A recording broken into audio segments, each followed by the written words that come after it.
India was able to find a formula to bridge that gap, and that is a significant diplomatic achievement, because when there is a summit without a joint communique, it is always seen as a setback for the chairman.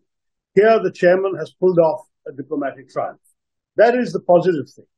But the overall presidency has been different from previous presidencies, and there are both good and bad elements in it. With the G20 summit itself, we saw two very disappointing developments. One was the complete exclusion of the public interest from the summit. You found, for example, the shutdown of Delhi for 3 days, with great difficulties caused to daily wage workers and others who had no income for those days. The attempt to hide poverty rather than to deal with the poor and assist them during this difficult time. This was really disappointing. The second negative in terms of the summit itself was the complete failure to accommodate the opposition. The same spirit of accommodation and conciliation that we saw in achieving the declaration was not extended in the domestic concept and the domestic context to Indians. The leader of the opposition was not invited. The opposition members of parliament were not invited, not even the members of the relevant parliamentary committees dealing with foreign affairs. Nobody was invited to any of the events, the receptions, or the dinner. And the result is that a democracy, a country that called itself the mother of democracy, was showcasing an event from which the democratic opposition was excluded. I thought that was very unfortunate. So that's on the summit itself. On the presidency as a whole, one of the things that was remarkable, I would say, about the government's conduct of the presidency was that they did something that no previous G20 presidency has done. They actually made it a huge nationwide event, 200 meetings in 58 cities, a huge amount of action, and the conversion of the G20 into a sort of people's G20 with public events, the Hornbill Festival, the University Connect program, the civil society and think tank meetings. All of these things were unprecedented. No other country has done anything like that.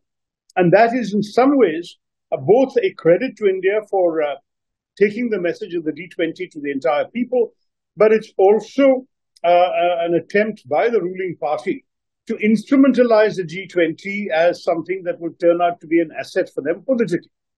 Now, they have every right to do that. They're the ruling party. But no other country has done this before. India has hosted many summits. Never has the ruling party celebrated its leadership in such a way. The whole Vishwaguru concept, the posters of Mr. Modi every 50 meters in Delhi over the weekend, all of these are advertising the G20 as if it is a personal achievement of Mr. Modi and the BJP government. And that, I think, has raised some eyebrows, even internationally, judging by some of the foreign coverage I've seen of the G20. So success when it comes to the outcome, less impressive when it comes to the democratic practices that were not followed, and somewhat sort of curious that one of the main purposes of the G20 appears to have been to anoint the ruling party and the Prime Minister for the forthcoming general elections. That would be my overall assessment. Chief ministers have responsibility for their states. It is the national level leader of the opposition and the opposition MPs who follow national policies and foreign policy. So when you're having an international event, MPs are the ones who normally would be the ones to invite if you want to showcase some opposition MPs as part of your mother of democracy concept. But no MPs were invited, not even Mr. Kharge, the leader of the opposition.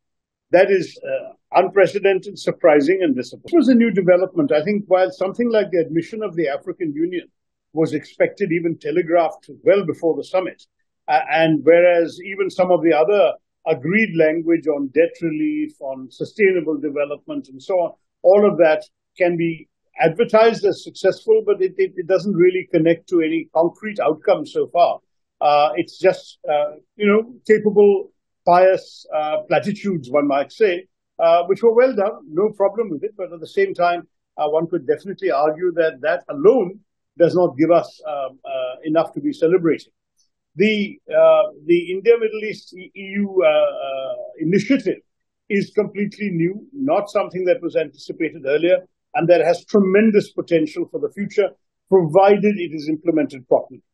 The worry about many international summits is very often that in our country, we've also seen this, that you have a summit, you focus on agreeing a declaration and you get a triumphant result in terms of agreed language, but then implementation never follows. We've seen, for example, on issues like the availability of development financing or the promises by rich countries to contribute towards climate change efforts in the developing world, that there is excellent language in many summits going back 15 years. But none of this has actually been implemented. The sums promised has never come and action has not resulted. So I would say on this one, it's a welcome initiative, but the proof of the pudding, as the cliche goes, is in the eating.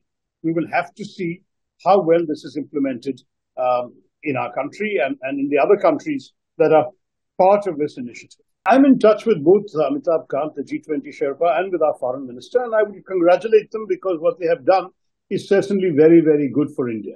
It is not easy to pull off a diplomatic negotiation like this. They both seem to have put in a lot of hard effort, and I think one should give credit where credit is due. Some of the other things that I've expressed to you, which are less positive, I've also expressed to them. But as far as the achievement of actually squaring the circle, which is an impossible task almost, on Ukraine is concerned, it's really very, very impressive. Because for 9 months, we were genuinely facing at every one of, for example, the finance ministers meeting, the foreign ministers meeting, etc. There was no agreement. And the positions seemed to be getting farther apart rather than closer together. So it really was an extremely effective achievement to pull this off. And I will not hesitate to compliment those led by Amitabh Kant and Foreign Minister Jaishankar. I will not hesitate to compliment those who worked hard to pull this off, because it wasn't an easy thing to pull off. I mean, I think Mr. Putin's not coming was less of a surprise. He didn't go to the BRICS summit in South Africa either. He has faced a number of challenges ever since he launched the war in Ukraine, with even some international arrest warrants against him and so on. I think he has increasingly left a lot of this international conferencing responsibility to his foreign minister, Sergei Lavrov. He himself not coming was largely expected, though it would have been good if he'd come, because in India, of course, he would have received a warm welcome from the government, no doubt about that. But there are other attendees of the G20 who might have been less than happy to interact with him. So in many ways, that is, let's say, not something worth making a big fuss about. But President Xi not coming was unfortunate for two reasons. He's gone to other summits, including just recently the South African BRICS summit. He's holding other international conferences in Beijing. So not coming to India looks very much like a snub to India. It's also true that apart from not perhaps wanting to meet Mr. Modi and discuss the thorny and perhaps intractable issues between India and China on the border, he also probably didn't want to encounter President Biden, who has taken an increasingly tough line on China on a number of aspects relating to China's international belligerence, some of the trade conflictual issues between the US and China, and of course the question of Taiwan. So for all of these reasons, he has chosen to stay away. And I think it's a pity in many ways that China missed an opportunity to participate in such a consensus, such a consensual outcome, and also to participate in an event that might have helped promote a thaw in China's relations with India. Right now, our relations are worse than they've been for a very long time. And by not coming, President Xi is conveying the message that he doesn't care about improving the relationship.